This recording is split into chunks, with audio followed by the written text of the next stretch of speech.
Hello student.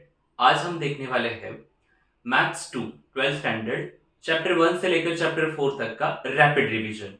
सबसे first topic है commission brokerage and discount. First exercise के लिए इंपॉर्टेंट टर्म प्रिंसिपल। प्रिंसिपल जो अपना खुद का माल बेचने के लिए एजेंट को अपॉइंट करता है। Now commission agent who buy और sell goods on behalf of principal. Then broker. Broker, अब ब्रोकर ये वो एजेंट होता है जो बायर और सेलर दोनों को एक साथ लाता है। इसे दोनों तरफ से कमीशन मिलता है। नेक्स्ट ऑक्शनर, जो ऑक्शन थ्रू पैसा कमाता है। आपने फिल्मों में देखा होगा या फिर आईपीएल का ऑक्शन देखा होगा, तो वहां पे जैसे बोली लगता है 10,001, 10,002, 10,003। तो जो बोली के हिसाब से, अब यहाँ पे क्या होता है कि सबसे ज्यादा जो बोली लगाएगा उसे वो बेचा जाता है। कभी कभी अब यहाँ पे ऑब्जेक्टिव में क्वेश्चन आ सकता है, इसीलिए आपको ये याद रखना है कि यहाँ पे कभी कभी जिस जो भी ओनर है उसका नाम कभी कभी छिपाया जाता है। Next factor, a factor he is an agent who gives the position of goods, जो दूसरे को पोजीशन देता है और कॉन्ट्रैक्ट में इंटर करता है। Next del credere agent, del credere agent who gives guarantee to principal. अब अगर मान लो उसने किसी को क्रेडिट पे माल बेचा है, तो वहां से उसका डेब्ट जो भी क्लियर करने का प्रॉमिस है वो डील क्रेडिटर करेगा। और इन केस अगर सामने वाले बंदे ने वो पे नहीं किया, तो ये खुद से पे करेगा। तो इस चीज की वो गारंटी देता है कि जिसे भी इसने माल बेचा है उससे डेब्ट क्लियर करके देगा। और इस चीज के लिए वो एक्स्ट्रा कमीशन चार्ज करता है, उसे कहते हैं डील क्रेडिटर, और उस एजेंट को कहा जाता है डील क्रेडिटर एजेंट। अब फर्स्ट एक्सरसाइज के लिए बेसिक फॉर्मूला आपको याद होने चाहिए। सबसे पहले आता है लीस्ट, कैटलॉग या मार्केट प्राइस। तीनों में से कोई भी एक नाम आ सकता है, most probably least price use किया जाता है। तो least price minus trade discount, trade discount को हम शॉर्टकट में कहेंगे टीडी। लीस्ट प्राइस के लिए LP. Least price minus trade discount is equal to invoice price. अब invoice price minus cash discount is equal to net price. ये first exercise के लिए इंपॉर्टेंट फॉर्मूला। नाउ प्रॉफिट, अब profit का basic formula क्या है? Net price minus cost price. उल्टा loss कब होता है? जब आपकी कॉस्ट प्राइस ज्यादा है, नेट प्राइस कम है, तो cost price minus net price. Then percentage of profit is equal to profit upon CP into 100 and percentage of loss is equal to loss upon CP into 100। आपको हमेशा एक चीज याद रखनी है, प्रॉफिट हो या लॉस हो, हमेशा कॉस्ट प्राइस पे ही चार्ज किया जाता है। तो जिसका भी परसेंटेज फाइंड करना है वो ऊपर, और नीचे हमेशा cost price. Next formula for exercise 1.2, जहां पे सबसे पहले आता है ये फ्लो। ये फ्लो आपको याद रखना है। एक बार आपने ये फ्लो समझ लिया तो आपको ये फॉर्मूला भी समझ में आएंगे। ओके, जो बिल की प्रेजेंट वर्थ उसे हम शॉर्टकट में कहेंगे PW. Present worth plus true discount, उसके लिए शॉर्टकट है टीडी। प्रीवियस एक्सरसाइज में भी टीडी था, बट वहां पे वो था ट्रेड डिस्काउंट, यहां पे है ये true discount. Then present worth plus TD is equal to sum due, या फिर उसे और एक नाम है फेस वैल्यू। सम ड्यू के लिए शॉर्टकट में S D. Then less banker's discount, इसे कहेंगे BD, is equal to cash value. फिर से एक बार ये फ्लो देखो, पहले आता है PW plus TD is equal to S D minus BD is equal to CV. अब इसी फ्लो को ध्यान में रखते हुए आपको ये फॉर्मूला याद रखने हैं। सबसे पहले टीडी हमेशा सेकेंड वैल्यू उसके फर्स्ट वैल्यू पे चार्ज होगी। By using simple interest formula, TD is equal to PW into N into R upon 100। Now n stand for number of year, r stand for rate of interest per annum. अब ये TD charge होगा PW पे, तो SD का formula आपको यहीं पे दिख रहा है, PW plus TD। SD is equal to PW plus TD। Then banker's discount, bill bank में डिस्काउंटेड करने के बाद बैंक जो डिस्काउंट चार्ज करेगी उस डिस्काउंट को कहा जाता है बैंकर्स डिस्काउंट, और वो चार्ज होता है फेस वैल्यू पे या फिर सम ड्यू पे। तो सेम फॉर्मूला, खाली पीडब्ल्यू की जगह S D. B D is equal to S D into N into R upon 100। Next cash value, S D minus B D is equal to C V. Cash value के लिए हमें क्या करना होगा, S D में से B D minus करना होगा। अब ये पूरे प्रोसेस में फायदा होता है बैंक का। ये जो बीडी है और टीडी है, इनमें हमेशा बीडी ऑलवेज ग्रेटर होता है। तो बैंकर्स गेन बीजी, बैंकर्स गेन फाइंड करने के लिए सिंपल फॉर्मूला क्या है, बीडी माइनस टीडी। नाउ ये बीजी डायरेक्टली आप टीडी पे भी चार्ज कर सकते हो। तो बीजी का फॉर्मूला है TD into N into R upon 100। तो देखो यहाँ पे एक ही फॉर्मूला 3 बार अप्लाई किया है सिंपल इंटरेस्ट का। टीडी का किस पे चार्ज होगा, पीडब्ल्यू पे, बीडी किस पे चार्ज होगा, एसडी पे, और बीजी किस पे चार्ज होगा, टीडी पे। अब इस फॉर्मूला को थोड़ा सा यूज करके, हालांकि ये टेक्स्ट बुक पे फॉर्मूला नहीं है, ये हम अपनी तरफ से एडिशनल यूज कर सकते हैं। देखो ये माइनस टीडी यहां आने के बाद प्लस बच जाएगा, तो BD is equal to TD plus BG. अब इसी बीजी को टीडी में ये फॉर्मूला यूज करके कन्वर्ट करो, तो बीजी की जगह हम ये फॉर्मूला अप्लाई करेंगे, BD is equal to TD plus TD into N into R upon 100। अब आपको याद क्या रखना है कि ये फॉर्मूला कब अप्लाई होगा, जब एक ही क्वेश्चन में आपको बीडी, टीडी और बीजी पूछा गया है, तब जाके आपको ये फॉर्मूला अप्लाई करना है। नेक्स्ट, वहां पे आधे एक्सरसाइज में ये इस टाइप के क्वेश्चन है और आधे एक्सरसाइज में बिल्स ऑफ एक्सचेंज टाइप के क्वेश्चन है।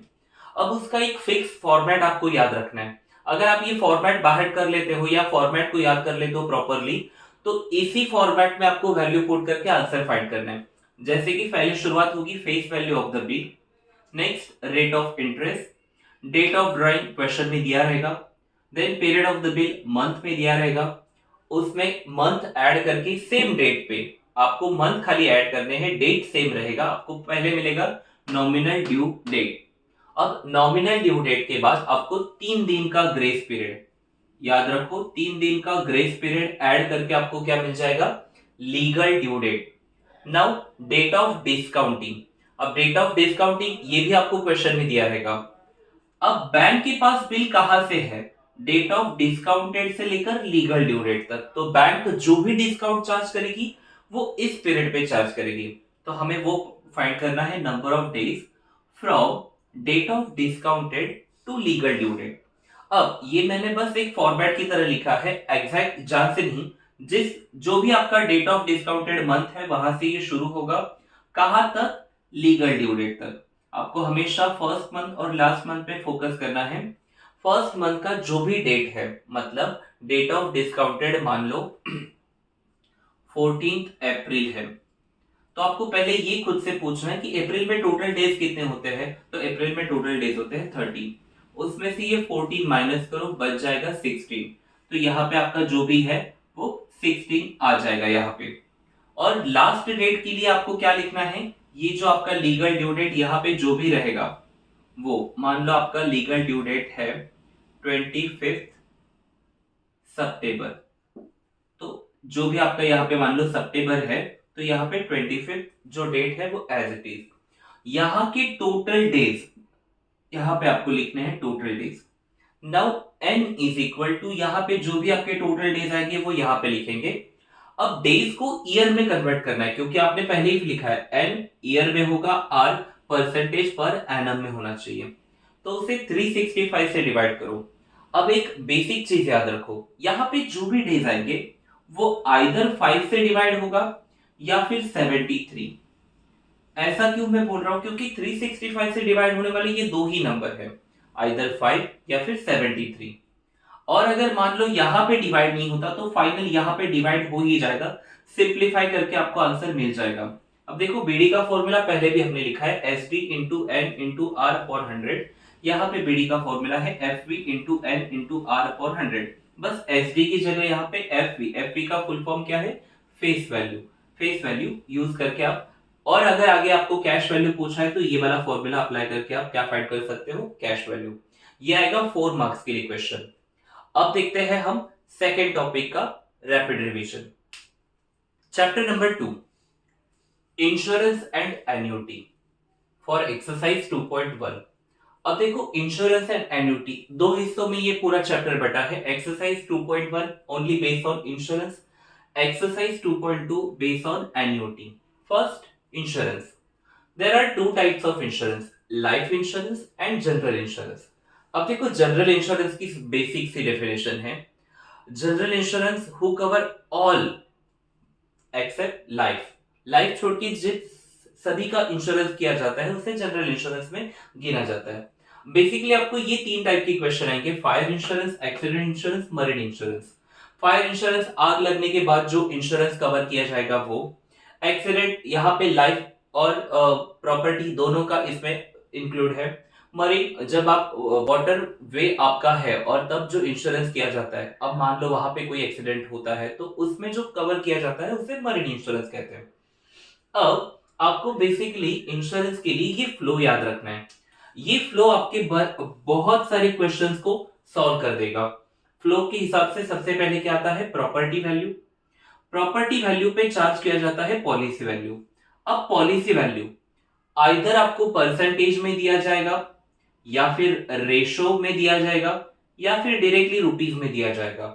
परसेंटेज में दिया तो प्रॉपर्टी वैल्यू का परसेंटेज फाइंड करो, रेशो में दिया वो भी प्रॉपर्टी वैल्यू पे चार्ज करो, और अगर रुपीज में दिया तो डायरेक्टली आंसर आपको मिल चुका है। Now amount of insurance premium.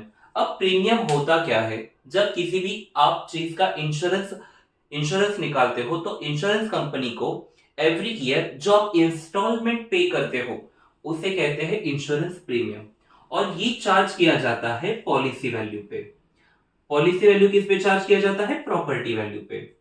और ये प्रीमियम अगर हम एजेंट थ्रू पे कर रहे हैं तो उस एजेंट को जो कमीशन मिलेगा वो कमीशन चार्ज किया जाएगा इंश्योरेंस प्रीमियम पे। आप प्रीमियम कितना पे करते हो उस पे उसका कमीशन डिपेंड करता है। तो फिर से एक बार ये फ्लो चेक करो, पहले आता है property value, then policy value, then amount of insurance premium and then amount of agent's commission.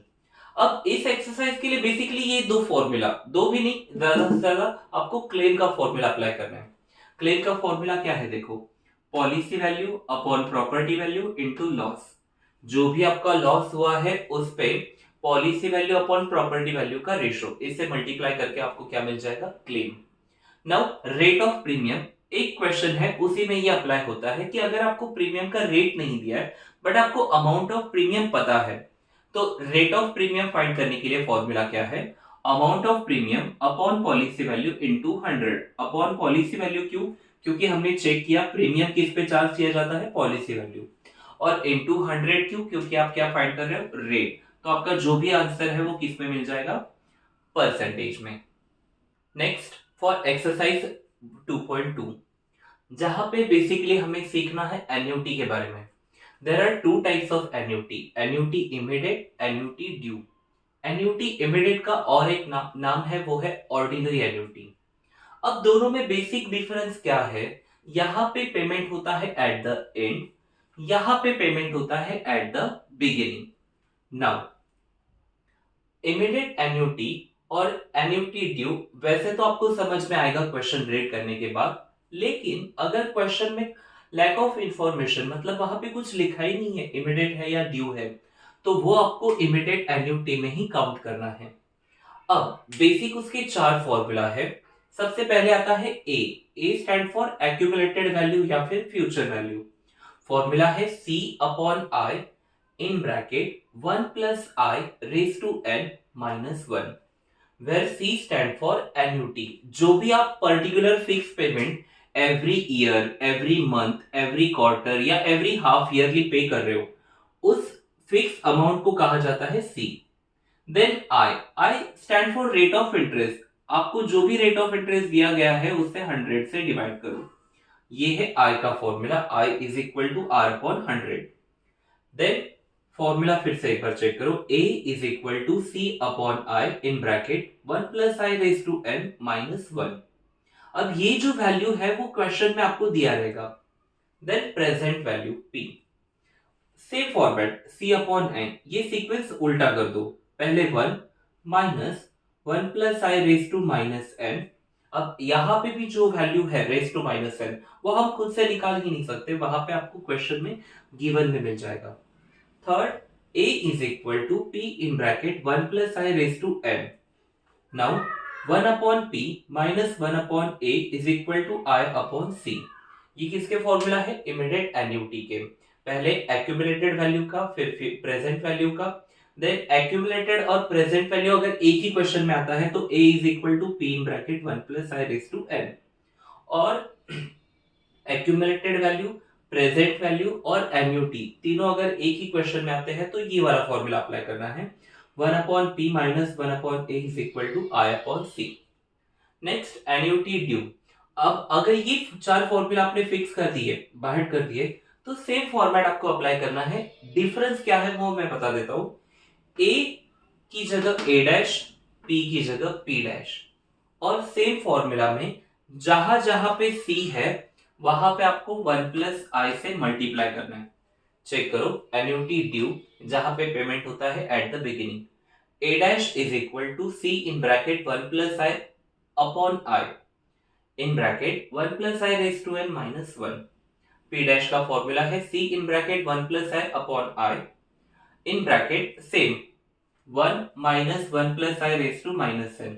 Now a dash is equal to p dash in bracket 1 plus I raise to n, और fourth वाला formula है same as it is, लेकिन c जहां पे है वहां पे 1 plus आई से मल्टीप्लाई करना है। अब अगर रैपिड डिवीजन आप कर रहे हो तो सबसे इंपॉर्टेंट अगर कोई फॉर्मूला है, मोस्ट इंपॉर्टेंट, तो ये हर बार मतलब मोस्ट इंपॉर्टेंट क्वेश्चन इसी में से आते हैं। उसके बाद अगर किसी से पूछा जाए तो प्रेजेंट वैल्यू के क्वेश्चन आपको पूछते हैं।